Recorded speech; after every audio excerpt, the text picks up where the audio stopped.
हमारे लिए राम कथा बताएगी।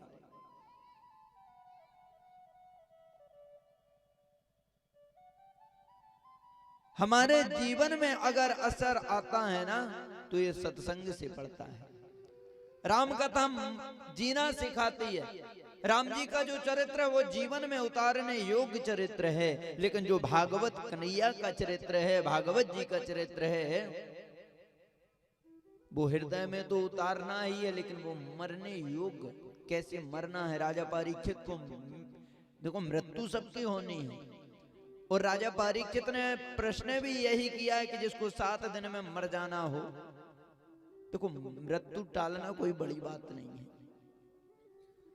ऐसे महान महान तपस्वी थे कि जो अपना वरदान आशीर्वाद भी दे दें तो राजा अमर हो सकता था। परीक्षित अमर हो जाते क्योंकि संतों में सामर्थ्य है। मृकंडे ऋषि के पुत्र मार्कंडे अल्प आयु 12 वर्ष की उम्र थी इनकी। संतों ने आशीर्वाद दे दिया चिरंजीव भव। तो बताओ 12 वर्ष का जो बालक अल्प आयु योग लेकर आया, लेकिन संतों के आशीर्वाद से वो चिरंजीव बन गए। जो महामृत्यु जय का जाप होता है, यह मार्कंड ऋषि का निम्र मंत्र है। राजा ने यह नहीं कहा कि महाराज मेरे को 7 दिन में मरने का श्राप लगा हुआ है, आप कुछ ऐसी कृपा कीजिए कि हमारी मृत्यु टल जाए। राजा ने प्रश्न ये किया कि महाराज जिसको 7 दिन में मर जाना है उसके मुक्ति का क्या उपाय है, उसको मुक्ति कैसे मिले। ये प्रश्न परीक्षित जी ने राजा सुखदेव महाराज से किए, क्योंकि मृत्यु का भय था, और ये भय सुखदेव बाबा के दर्शन से मुक्त हो गया। राम कथा में 4 घाट हैं। सत्संग की महिमा देखनी है तो राम कथा से देखिए, ऊंच और नीच नहीं है इसमें। 4 घाट हैं और चारों घाटों पर कथा चल रही है, और चारों घाटों की कथा एक दूसरे वक्ता सुना रहे हैं।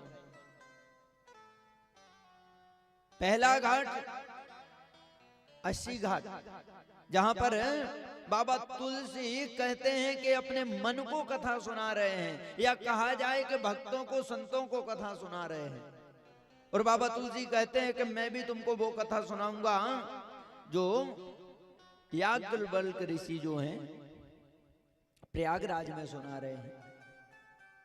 कभी भी जीवन में लगे कि इस प्रश्न का उत्तर नहीं है तो कहीं भी सत्संग में जाइए, तर्क मत कीजिए। कभी भी कथा में जाइए, मन नहीं लग रहा है कोई दिक्कत नहीं है, लेकिन तर्क मत कीजिए कि महाराज ऐसा है। किसी प्रश्न वो कीजिए जहां से सत्संग चालू हो। प्रश्न वो मत कीजिए कि महाराज सत्संग तो चालू नहीं हुआ, विवाद हो जाए, संवाद ना हो कि विवाद हो, ऐसा प्रश्न नहीं करना है महाराज।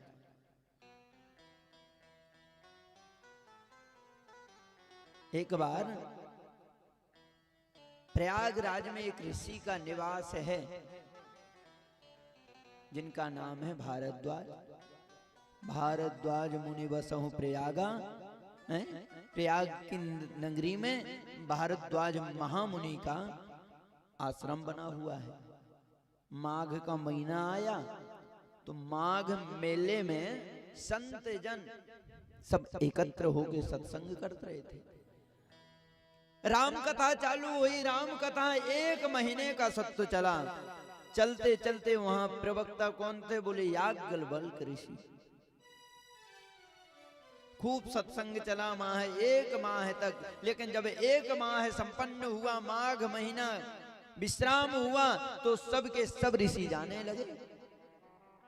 और जैसे ही सब ऋषि जाने लगे, भारद्वाज मुनि ने सब ऋषियों की विदाई कर दी, लेकिन भारद्वाज मुनि ने याज्ञवल्क्य ऋषि को रोक लिया। महाराज आप मत जाइए, आप रुक जाइए। भारद्वाज मुनि ने जब ये कहा तो बोले क्यों, कोई कार्य शेष बचा? बोले शेष नहीं है महाराज, लेकिन हमारे अंदर एक बात है। तो बोले पूछो क्या बात है? बोले सरकार पूछने में थोड़ी लाज भी लगती है, शर्म भी आती है, और दूसरा डर भी लग रहा है। महामुनि याज्ञवल्क्य जी बोले, भाई ना तो शर्माओ और ना डरो, पूछिए क्या है। बोले सरकार प्रश्न यही है कि वो राम कौन है। डर इस बात का लग रहा है कि कहीं आप ये ना सोचे कि हमारी परीक्षण करने के लिए ये प्रश्न हुआ है, और लाज इसलिए लग रहा है कि हम इतने बड़े ऋषि वाल्मीकि जी का शिष्य होकर इसको ये नहीं पता कि राम जी कौन है। महाराज मेरा प्रश्न, मेरी जिज्ञासा यही है कि वो राम कौन है। एक राम अवधेश कुमारा, एक राम लंका संघारा। महाराज वो राम है कौन? क्या ये वही राम है जो अवधेश नंदन दशरथ के यहाँ खेलते थे? क्या वो यही राम है जो विश्वामित्र जी लेकर गए और जनक जी के यहाँ जाकर धनुष तोड़ा? क्या वही राम है? क्या वो वही राम है जो बानर भालुओं के साथ लेकर लंका पे विजय प्राप्त करके आया, रावण का संहार कर दिया? क्या वही यही एक राम है? बताओ ये राम तो सत्संग कैसे चालू हो, ये प्रश्न देखिए। प्रश्न छोटा सा है, राम जी हैं कौन, लेकिन इसी प्रश्न से पूरी राम कथा, राम चर्चा प्रारंभ हुई। अगर कोई जिज्ञासा बस किसी को राम कथा या कोई भी सत्संग सुनने की रुचि है, जबरदस्ती नहीं सुना चाहिए। महाराज तुम बैठो, हम तुम्हें कथा सुनाएंगे, संकोच बस वो बैठ तो जाएगा लेकिन कथा नहीं सुनेगा। एक कथा किसको सुनानी चाहिए? जिसके अंदर भाव हो, जिसके अंदर श्रद्धा हो। पूछा ये राम कौन है? पूछी तो हती राम कथा महाराज, लेकिन सुनाई शिव कथा। यहीं से राम कथा को उद्गम होता है। याज्ञवल्क्य जी कहते हैं, सुनिए भारद्वाज मुनि, एक बार त्रेता युग माही शंभु गए कुंभज ऋषिपाही। राम जय राम जय जय राम, श्री राम जय राम जय जय राम, श्री राम जय राम जय जय राम, श्री राम जय राम जय जय राम।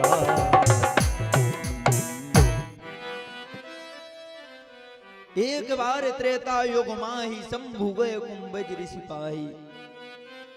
संग सती जग जननी भवानी, पूजहु ऋषि अकलेश्वर जानी। हे महाराज एक बार त्रेता युग की बात है, भगवान शंकर सत्संग के लिए कुंभज ऋषि के पास पहुंचे। बोले महाराज कुंभज ऋषि? बोले हाँ, अगस्त ऋषि जो हैं इनके पास पहुंचे। भगवान भोलेनाथ ने तो कथा सुनी लेकिन सती ने नहीं सुनी।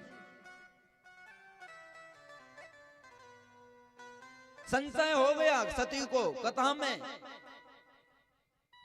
कथा में संशय होता है महाराज, तो सती के जैसा ही हाल होता है। कथा में कभी संशय नहीं होना चाहिए। संशय हुआ मतलब सड़क गया महाराज। अपने शरीर को त्यागना पड़ा सती को।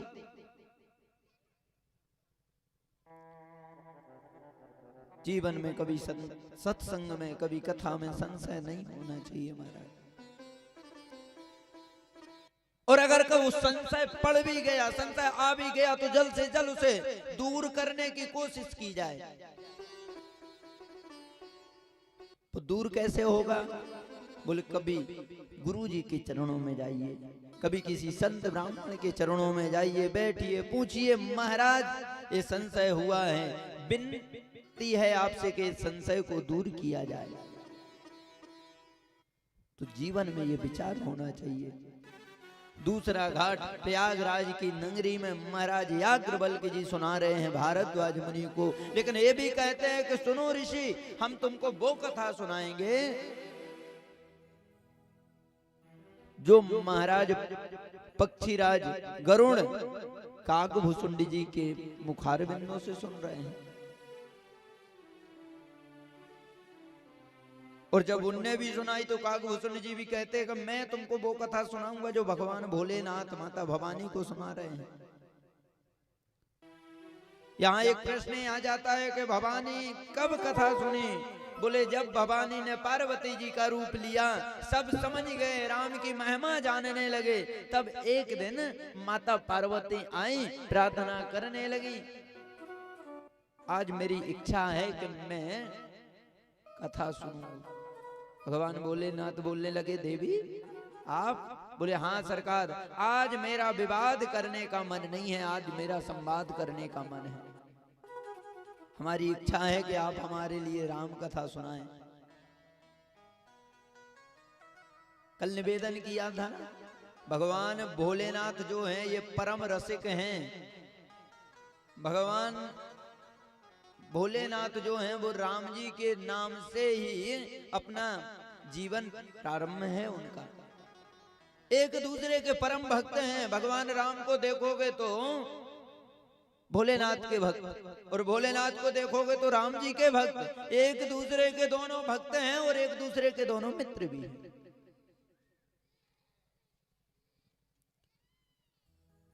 ये जीवन का भाव है, ये सत्संग का भाव है। और जब तक हमारे जीवन में ये सत्संग और जीवन रहता है ना, तो हमारा जीवन धन्य हो जाता है।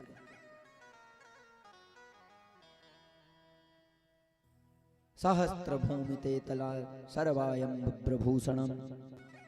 जीवन सर्वांग होना चाहिए, मन शांत होना चाहिए। समुद्र में लहरें उठती हैं, लेकिन जहां पर देखा होगा निरंतर उसका कार्य रहता है उबलना, शांत रहने का स्वभाव नहीं है उसका। लेकिन कहीं छोटा मोटा जल होता है ना, वहां ज्यादा लहरें नहीं आती महाराज, वो शांत जल रहता है। जितनी ज्यादा गहराई होगी ना उतने ज्यादा शांत होगा, और जितना ज्यादा ऊपर होगा उतनी ज्यादा उसमें उतल पुतल होगी। तो जिसके पास ज्यादा होता है ना, धैर्य होता है, जिसके पास ज्ञान होता है, जिसके पास धन होता है, वो महाराज शांत स्वभाव के साथ विचरण करते हैं। जीवन है, जीवन के साथ चलने की कोशिश कीजिए। बोलो राधे राधे। आइए हम उसी स्थान पर चलते हैं जहां पर सूत जी महाराज सोनकादि 88,000 ऋषिगणों को एक कथा श्रवण करा रहे हैं।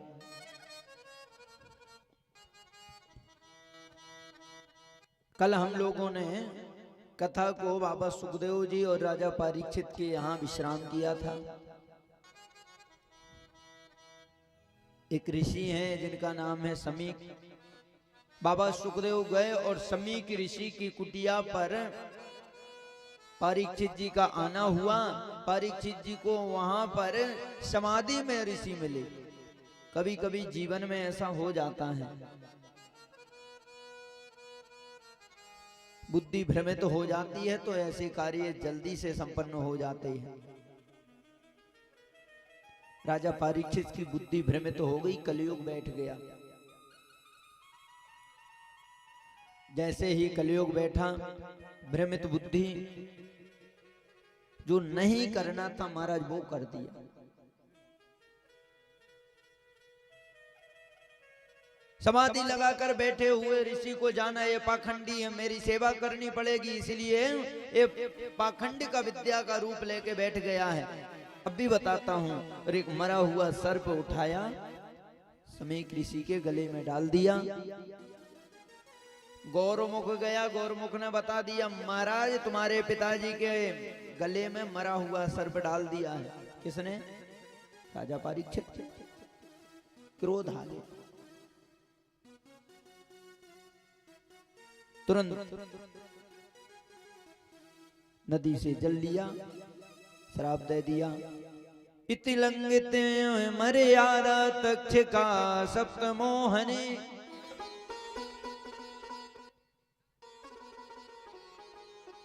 हमारे पिताजी सदा तुम लोगों का कल्याण किया, तुम्हारे पूर्वजों का जीवन बीत गया, लेकिन आपने ऐसा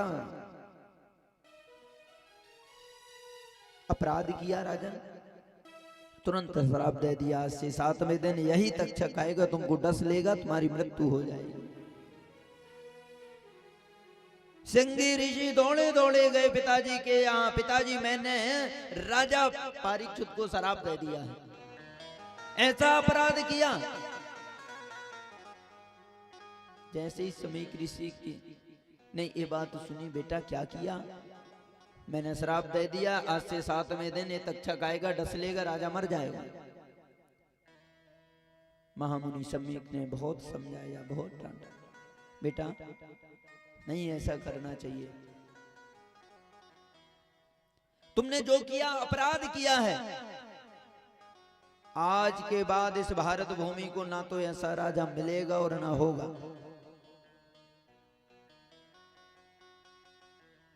गौरमुख से कहा, दौड़े दौड़े जाओ, राजा से बता दो आज से 7वें दिन तुम्हारी मृत्यु है, कोई मुक्ति का उपाय कर लो। गौरमुख दौड़े दौड़े गए तो राजा पहले से ही जैसे मुकुट नीचे रखा, आंखों से आंसू गिरने लगे। मैंने एक संत का अपराध किया है, हमारे पूर्वजों ने सदा इनकी चरण वंदना की है और आज मैंने इतना बड़ा अपराध कर दिया। रोते हुए गिड़गिड़ाते हुए अपनी पत्नी से बोले, देवी ऐसा अपराध हो गया है मेरे से, मैं इस शरीर को एक पल भी रखना नहीं चाहता हूं। इतने में गौरमुख आया, दौड़ा दौड़ा, बोले राजन आज से 7वें दिन आपकी मृत्यु निश्चय हो गई है, अपनी मुक्ति का कोई उपाय ढूंढ लो। राजा परीक्षित दुखी नहीं हुए, तुरंत अपने जन्मजय दोनों बालकों के लिए राजा बनाया। गंगा जी के समीप पहुंचे और गंगा जी के समीप बैठकर यही प्रश्न किया, जिसको 7 दिन में मर जाना है महाराज, उसकी मुक्ति का क्या उपाय है, आप बताइए। जैसे ही लोगों को पता, संतों को पता चला कि राजा को श्राप मिल गया, तो लाखों की संख्या में वहां संत समागम होने लगा। किसी ने कुछ नहीं बताया। इतने में देखा कि सूर्य के जैसे प्रकाशित होते तत्रा भवत भगवान व्यास पुत्र। सामने से देखा कि स्वयं व्यास नंदन बन के भगवान वासुदेव सुखदेव नंदन के रूप में आगमन हुआ। संतों ने बड़ा प्रणाम वहां पर स्वागत अभिनंदन किया और राजा ने बैठा के तुरंत पूछ लिया, महाराज जिसको 7 दिन में मरना है उसकी मुक्ति का क्या उपाय है?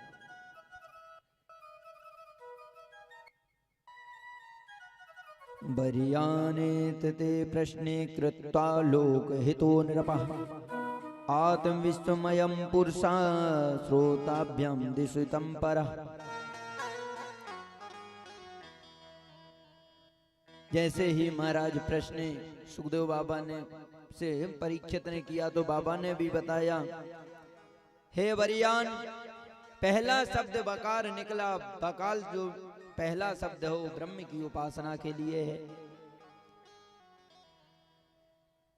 आपने पूछा जिसको 7 दिन में मरना है उसकी मुक्ति का उपाय। बाबा सुखदेव कहते हैं, परीक्षित मुक्ति तो तुमको जब मिल गई थी जब 1 करोड़ों लाखों संतों का एक साथ दर्शन हो गया। मुक्ति कोई बड़ी बात नहीं है। जीवन में मुक्ति के लिए क्या करें? मुक्ति ऐसी विशेष कोई बात नहीं है कि महाराज मुक्ति के लिए हम लोग जीवन बड़ा, ऐसा नहीं है। हमारे वृंदावन के ब्रजवासी तो कहें, महाराज मुक्ति तो मोको नौन सिखारी लगवे।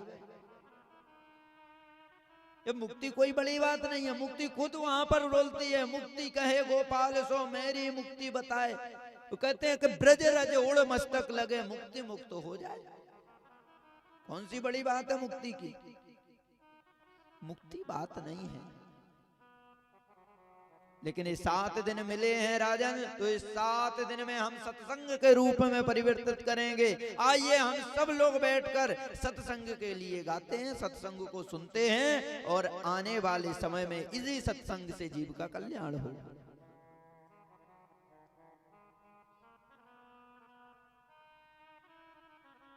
परीक्षित भगवान धैर्यवान को मिलते हैं। भगवान को पाना भी कठिन नहीं है। हम लोगों को लगता है महाराज ऐसे सरलता से तो मिलते नहीं हैं। भगवान तो उन्हीं को मिलते हैं जो वेद वेदांतों को जानते हैं। भगवान तो पंडित जी को मिलते हैं। क्यों? क्योंकि पंडित जी दिन रात आरती पूजन करते हैं। शास्त्र कहते हैं कि जो मंदिर का पुजारी होता है ना,